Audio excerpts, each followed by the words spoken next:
guys, thank you so much for tuning in for another video. I really appreciate it. Today's look was actually something definitely out of my comfort zone.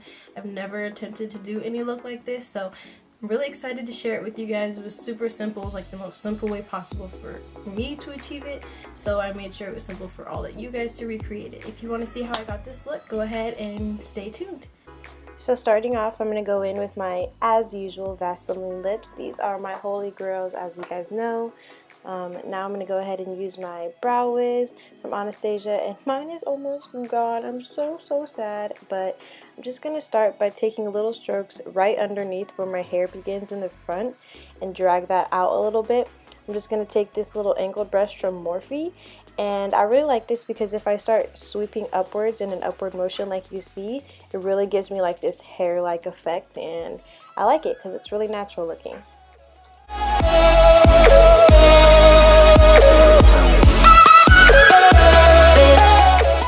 Taking my NYX eyebrow gel in the shade Brunette. They have a chocolate shade as well, but I just feel like it's too light. I'm going to start tracing the outline of my brows. So this is where you'll start filling in any of the sparse areas, and you definitely want to go ahead and take a spoolie, and after you've placed that product on, you want to just spoolie that product out. That way you don't end up putting too much. So I like to brush mine down, back up, and then I'll go ahead and finish off that tail.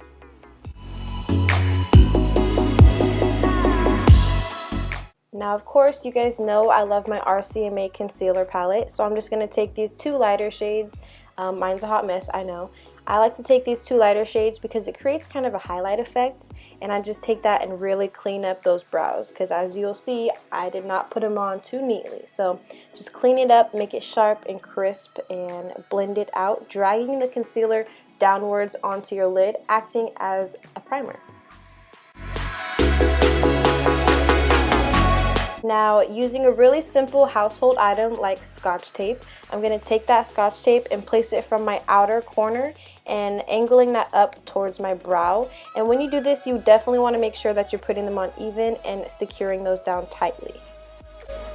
I'm now going in with my Ulta gel liner in Blackout, and I'm just tracing right above my crease and dragging that out towards the tape. These lines don't need to be perfect because we're going to end up blending them out with shadows. I am so excited to finally be using the Morphe 35O palette for you guys. I'm just taking this chocolate brown color on a pencil brush and slowly starting to blend out that harsh line.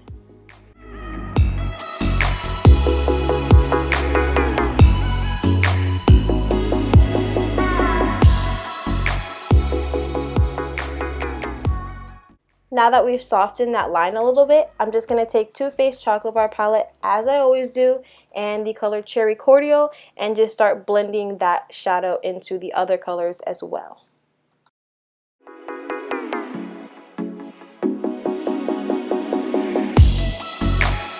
Taking this kind of cream soda color from the 35O palette, I just really wanted to soften up and diffuse that crease. So I'm just going to blend that color into the other colors as well until I get the desired soft effect that I'm looking for.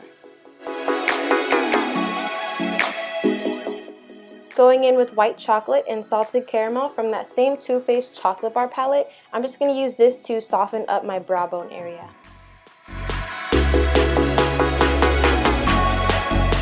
Taking NYX Jumbo Pencil in Milk, I'm just going to start filling in that blank area and use a small brush to really get in there and sharpen up that crease area and make that line as sharp as possible.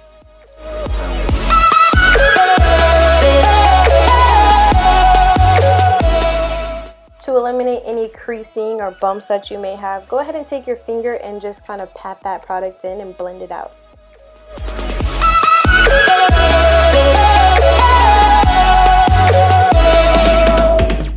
Taking this really buttery, creamy white color from the 35O palette, I'm just going to pat that onto the NYX Jumbo Pencil. It's really important to remember that patting motions will be your best friend. If you sweep this product down, it will just create creasing and a lot of fine lines in your lid area. Taking Cherry Cordial one last time from that Too Faced Chocolate Bar palette, you just want to go ahead and start building up that product in your outer corner. making sure to keep a small thin line in between the white and the color that you've deposited in your crease area. I know it's kind of like a faux crease now and you don't really know what's my crease and what's not my crease, but just follow that line that you've created with the NYX Jumbo Pencil, and this will help ensure that you're keeping that small line of depth and make sure that you are blending your products very, very well. Taking the Wet n Wild H2O Proof Liquid Liner in Ultra Black, I like to keep the tape on just so that I know that my line for my wing is going to line up with the shadow that we've created, and then I like to go ahead and remove the tape and complete my wing.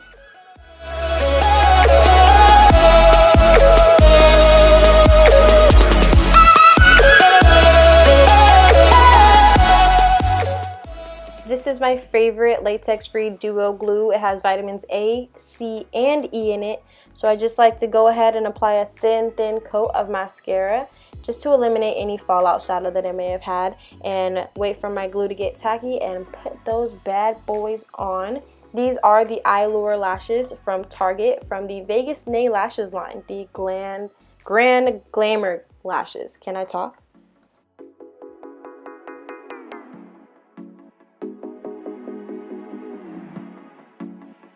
I'm going to go ahead and use the Porefessional by Benefit as my primer of choice for my face.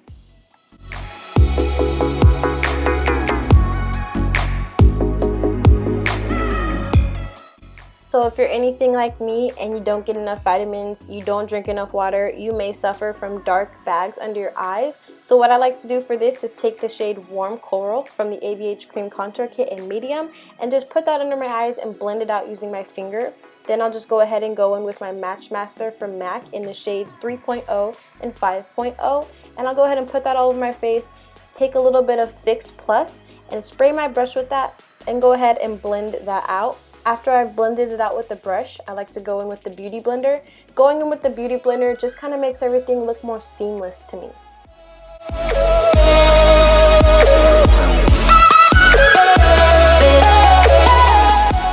Now that we've got our foundation on, I like to go into that same contour kit, taking cream and nude, mixing them together and place that under my eyes, my chin, my forehead, and a little bit down the bridge of my nose. Keep in mind, if you are freelancing, you do not want to just go straight from the pan. I am no longer freelancing, which is why I'm taking it straight from the pan. If you're freelancing, as you know, you just want to scrape a little bit out either onto the back of your hand or onto a palette and go ahead and use it that way.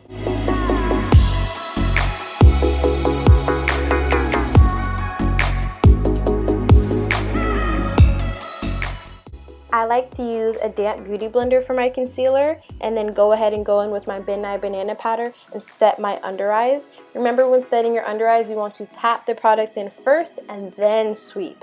If you sweep before tapping, you're only going to create creasing. To warm up my face, I'm going to take this Bare Minerals Loose Face Color in the shade Warmth and just start bronzing up my face, you know, my cheekbones, my temples, my jawline, just to add a little bit more warmth back to my face. And then I'm going to go ahead and go in with my MAC Sculpt and Shape Powder in the Warm Light Definitive shade and really carve out my cheekbones. To highlight, I'm actually going to go in with two different highlights, starting with MAC's Highlight in Perfect Topping and then going over top with Becca Cosmetics Opal Highlight. Of course, you're going to want to hit your cheekbones, Cupid's bow, tip of your nose, down the bridge of your nose. I do inner corners as well as my brow bone.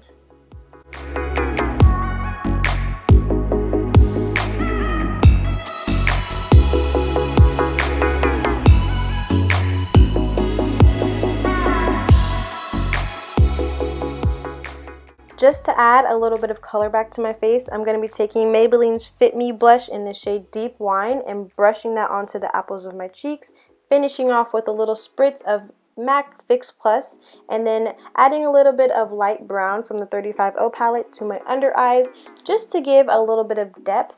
And lastly, to finish it off, you just want to take a little bit of that Ulta black liner and put that into your waterline.